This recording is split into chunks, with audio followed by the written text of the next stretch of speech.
घर आके पी रहा हूँ, और घर आके मैं पी रहा हूँ तो मैं मेरे 4 परिवार वालों को एक्सपोज कर रहा हूँ।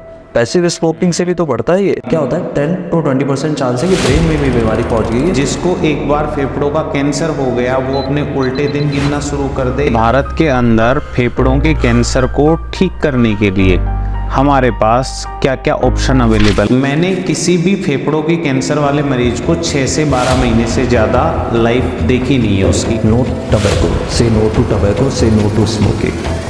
तंबाकू ही है जो 90% कर रहा है ये केस। तंबाकू को बाय बाय। मैं डॉक्टर अरुण कुमार योगी, मैं और डॉक्टर अभिषेक चारण सर सभी श्रोतागण का स्वागत करते हैं हमारे YouTube चैनल पे। और यदि अभी तक आपने हमारे चैनल को सब्सक्राइब नहीं किया है तो आप चैनल को सब्सक्राइब करें और कैंसर से रिलेटेड या आपने हेल्थ अवेयरनेस से रिलेटेड टिप्स के लिए हमारे चैनल पे बने रहें। नमस्कार सर, कैसे हैं आप? बस बढ़िया, आप बताएं।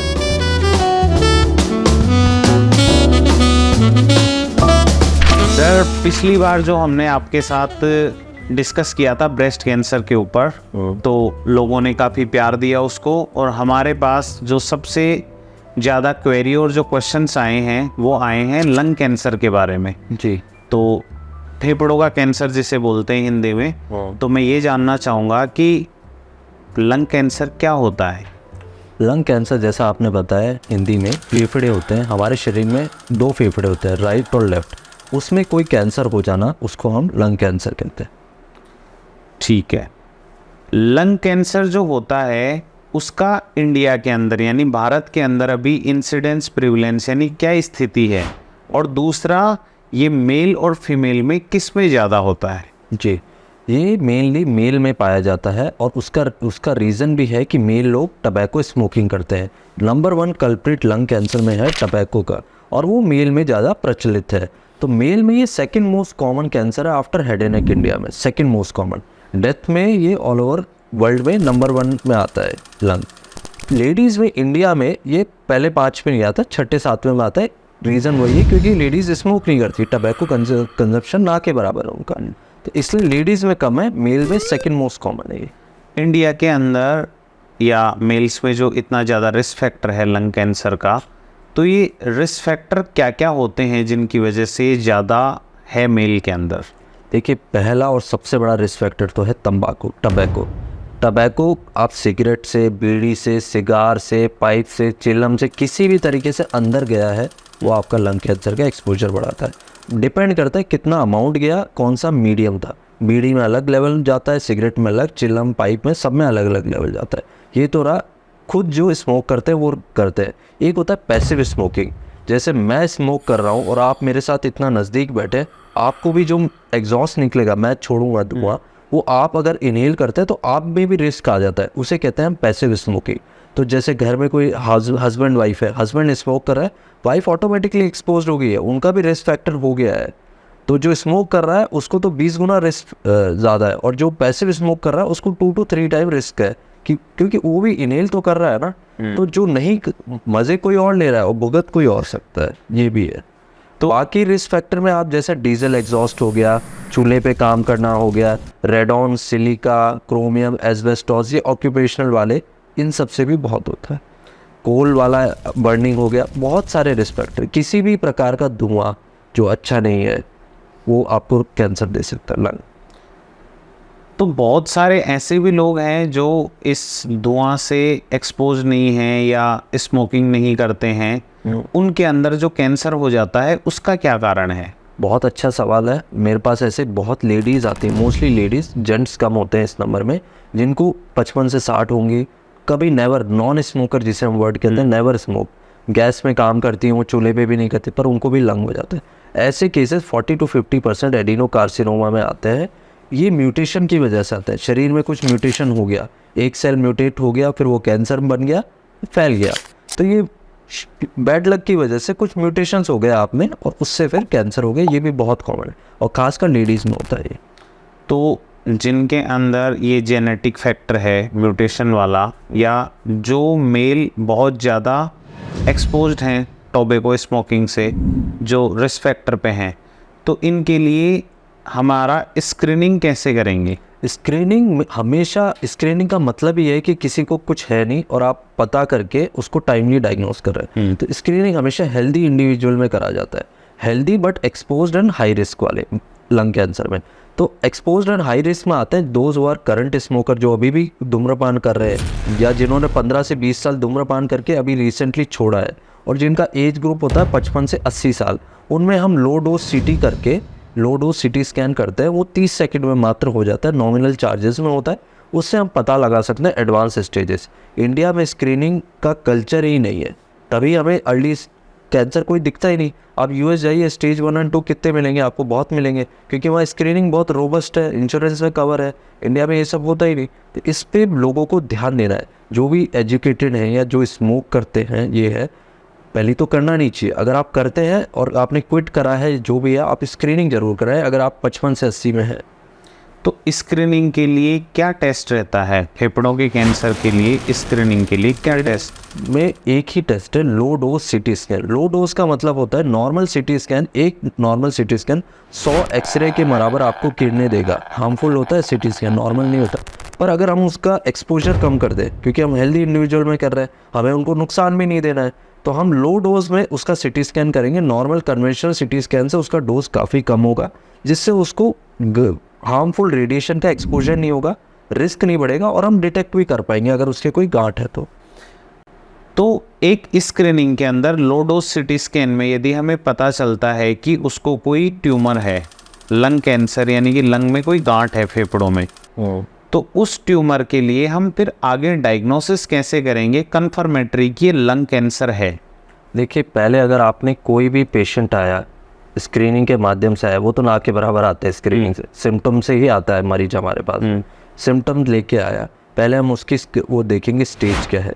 स्टेज हमें पता लग गई, सीटी स्कैन हमने नॉर्मल करा लिया, या आगे चल के पूरी प्रॉपर स्टेजिंग के लिए पेट सीटी करवाते हैं, पेट हो गया हमारा। उसके साथ साथ हम बायोप्सी करते हैं। बायोप्सी क्या होता है? एक नीडल जाएगी, गांठ में से छोटे से 2-4 थोड़ा सा टिश्यू लेगी आपका। टिश्यू को हम पैथोलॉजिस्ट स्टडी करेंगे लैब में, माइक्रोस्कोप में, और पता लगाएगा कि ये नॉर्मल सेल है कि कैंसर सेल है। एक बार हमारा कंफर्मेशन हो गया कि कैंसर सेल है, तो उसमें कौन सा टाइप है, लंग का एडिनो है, स्क्वेमस है, स्मॉल सेल है, लार्ज सेल है, ये पता लगाएगा। उसके बाद में कुछ एडवांस टेस्ट होते हैं, वो हमें करने होते हैं। तो जब एक बार ये पता लग गया कि इसको कैंसर कन्फर्म है बायोप्सी रिपोर्ट से, तो उसके बाद हम इनके अंदर अलग अलग स्टेज भी देखने को मिलती है जी? या किसी भी सॉलिड में मेनली 4 स्टेजेस होती हैं, स्टेज 1, 2, 3, 4। फोर्थ स्टेज को एडवांस स्टेज कहते हैं। मेटास्टेसाइज हो गया, आपकी गांठ लंग से शुरू हुई, ब्रेन में फैल गई, स्टमक में आ गई, लिवर में आ गई, बोन में चली गई, स्पाइन में चलेगी, वो एडवांस हो गया है। तो हर अर्ली स्टेज हमें ना के बराबर मिलते हैं। इसका कारण ये है कि पेशेंट में अर्ली स्टेज में कोई सिम्टम नहीं आएगा। सिम्टम नहीं आएगा तो उसे पता नहीं लगेगा, वो डॉक्टर के पास जाएगा नहीं। बाय द टाइम उसको सिम्टम आता है, वो एडवांस स्टेजेस हो जाता है। तो most of the cases India में 3rd और 4th स्टेजेस में आता है, जिसमें 70 to 80% तो 4th ही होता है, 10 से 15% होता है 3rd, और नाम मात्र 1% होगा 1 या 2 स्टेज में। तो क्या ये कह पाना सही है कि इंडिया के अंदर ज़्यादातर जो कैंसर डिटेक्ट होते हैं, लंग कैंसर, वो एडवांस स्टेज में होते हैं? बिल्कुल एडवांस। और दूसरा, क्या ये भी बात सही है कि जिसको एक बार फेफड़ों का कैंसर हो गया, वो अपने उल्टे दिन गिनना शुरू कर दे, या उसकी मतलब 6 महीने 12 महीने का इतना ही जीवन बचा है उसका? नहीं, मैं इससे सहमत नहीं हूँ। ये 10 से 20 साल पहले शायद होता हो, अब बहुत एडवांसेस हो गई है, बहुत एडवांसेस। जैसे मैं बता रहा था आपको कि आप बायोप्सी कीजिए, फिर आप आगे के बायोमार्कर टेस्ट कीजिए, उसके बाद ऐसी ट्रीटमेंट मोडालिटीज़ आ गई कि सर्वाइवल अप टू 5 ईयर्स भी बहुत, अप टू 30% हो गया है। जैसे मेडिकल टर्म में हम ऑन्को में ऐसे बोलते हैं 5 ईयर सर्वाइवल मैटर करता है। कैंसर मरीज के लिए सर्वाइवल ही होता है एंड गोल, तो उसका 5 ईयर सर्वाइवल अप टू 30% हो गया है काफ़ी केसेस में। तो एक बार जब बायोप्सी में कंफर्म हो गया कि उसको कैंसर है, दूसरा आपने पेट स्कैन, सीटी स्कैन, बाकी इमेजिंग मॉडलिटी से उसकी स्टेजिंग भी तय कर ली, तो एक बार बायोप्सी के बाद जब आप ट्रीटमेंट शुरू करते हो, इसके बीच में आप कुछ और टेस्ट करवाते हो जिससे आपको ट्रीटमेंट में ज़्यादा हेल्प मिलती है? जी, बहुत अच्छा सवाल है आपका। पेशेंट आया हमारे पास में, उसका लंग कैंसर कंफर्म हो गया। लंग कैंसर ऐसा है कि उसमें काफ़ी म्यूटेशंस पॉजिटिव होते हैं, और उसमें म्यूटेशन को पता लगाने के लिए एडवांस टेस्ट्स होते हैं, जिसमें एक NGS कहते हैं, जो NGS करवा लें, या फिर हम RT-PCR भी कुछ पेशेंट्स में कराते हैं। वो डिपेंड करता है क्या प्रोफाइल है, उस हिसाब से हम करवाते हैं।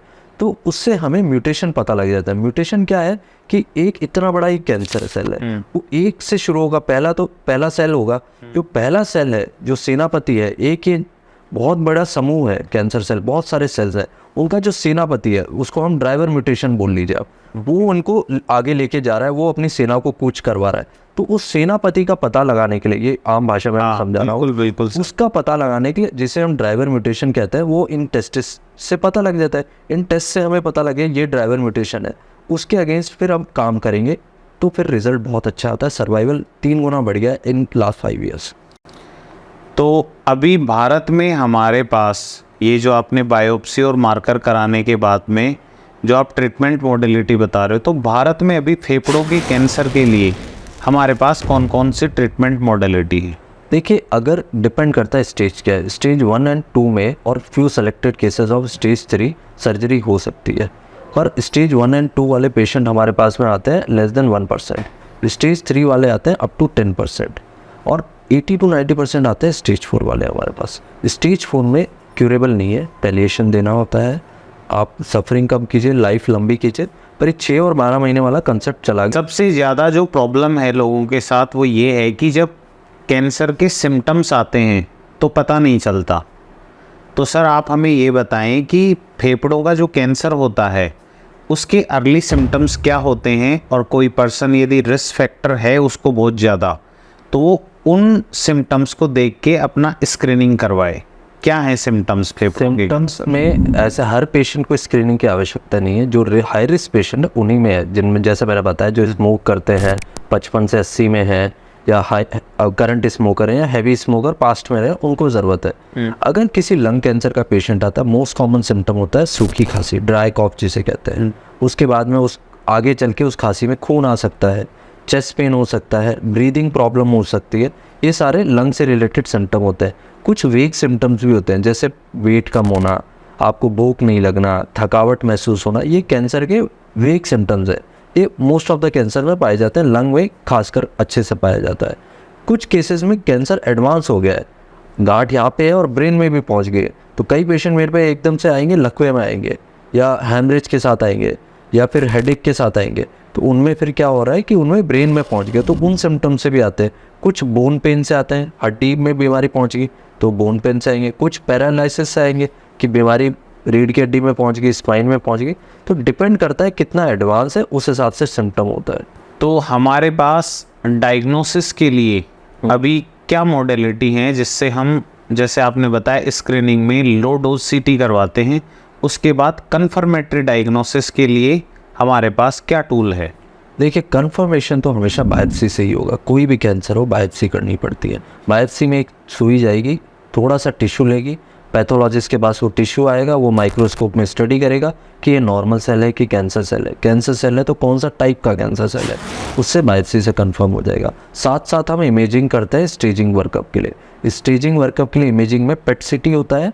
एडवांस कैंसर है तो MRI ब्रेन भी करना होता है, क्योंकि 4th स्टेज में और 3rd स्टेज में क्या होता है, 10 to 20% चांस है कि ब्रेन में भी बीमारी पहुंच गई है। डिस्पाइट पेशेंट एसिम्टोमेटिक है, उसको कोई ब्रेन में हेडेक कुछ नहीं है, फिर भी 10 से 20% ऐसे लोग हैं कि चुपचाप ब्रेन में बीमारी पहुंच गई, तो उसको भी टाइमली पकड़ना ज़रूरी होता है। तो वो भी MRI ब्रेन भी 3rd और 4th में करवाते हैं। तो आपने इमेजिंग मॉडलिटी और बायोप्सी, इन दोनों मॉडलिटी से कंफर्म भी कर लिया कि फेफड़ों का कैंसर है, और आपने स्टेजिंग भी कर ली। तो ये कन्फर्मेटरी डायग्नोसिस होने से लेके और जो आप ट्रीटमेंट शुरू करते हैं, इसके बीच में भी आप कुछ और एडवांस इन्वेस्टिगेशंस करवाते हैं जिनसे ट्रीटमेंट में हेल्प मिलती है? देखिए, अगर पेशेंट आ गया हमारे पास और हमारा डायग्नोसिस कंफर्म हो गया, तो हम एडवांस टेस्ट भेजेंगे साथ में, पर उसका वेट नहीं करेंगे, क्योंकि उनमें आने में 2 हफ्ते लगते हैं, कई बार 3 हफ्ते लग जाते हैं। एडवांस टेस्ट होते हैं, जैसे NGS हो गया, RT-PCR हो गया, डिपेंडिंग ऑन पेशेंट प्रोफाइल हम करवाते हैं।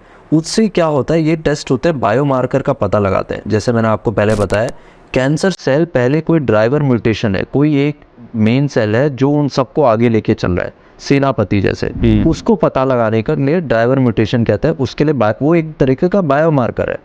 तो लंग में खूब सारे ऐसे बायोमार्कर होते हैं, EGFR, एल क्रॉस, रैट मेड, ब्राप, HER2, KRAS, खूब सारे बायोमार्कर है।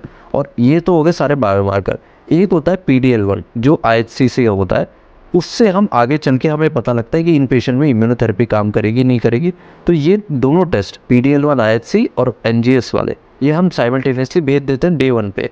पर इनको आने में 2 हफ्ते लगने हैं, तो उतना वेट नहीं करेंगे। पेशेंट की बीमारी हर सेकंड बढ़ रही है, तकलीफ उसको है, तो हम 1 साइकिल कीमोथेरेपी लगा देंगे।